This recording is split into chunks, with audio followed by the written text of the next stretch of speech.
بسم الله الرحمن الرحيم والنازعات غرقا والناشطات نشطا والسابحات سبحا فالسابقات سبقا فالمدبرات أمرا يوم ترجف الراجفة تتبعها الرادفة قلوب يومئذ واجفة أبصارها خاشعة يقولون أئنا لمردودون في الحافرة أئذا كنا عظاما نخرة قالوا تلك إذا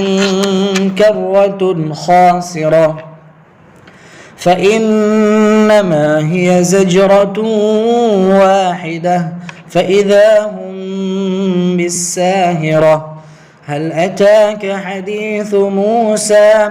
إذ ناداه ربه بالوادي المقدس طوى اذهب إلى فرعون إنه طغى فقل هل لك إلى أن تزكى وأهديك إلى ربك فتخشى فأراه الآية الكبرى فكذب وعصى ثم أدبر يسعى فحشر فنادى فقال أنا ربكم الأعلى فأخذه الله نكال الآخرة والأولى إن في ذلك لعبرة لمن يخشى أأنتم أشد خلقا أم السماء بناها رفع سمكها فسواها وأغطش ليلها وأخرج ضحاها والأرض بعد ذلك دحاها أخرج منها ماءها ومرعاها والجبال أرساها متاعا لكم ولأنعامكم فإذا جاءت الطامة الكبرى يوم يتذكر الإنسان ما سعى وبرزت الجحيم لمن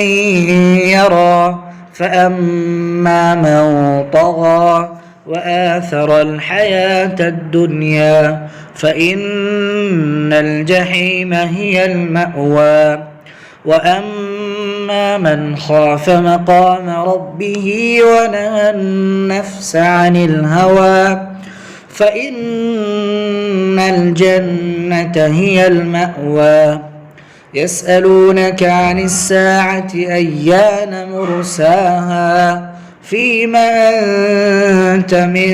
ذكراها إلى ربك منتهاها إنما أنت منذر من يخشاها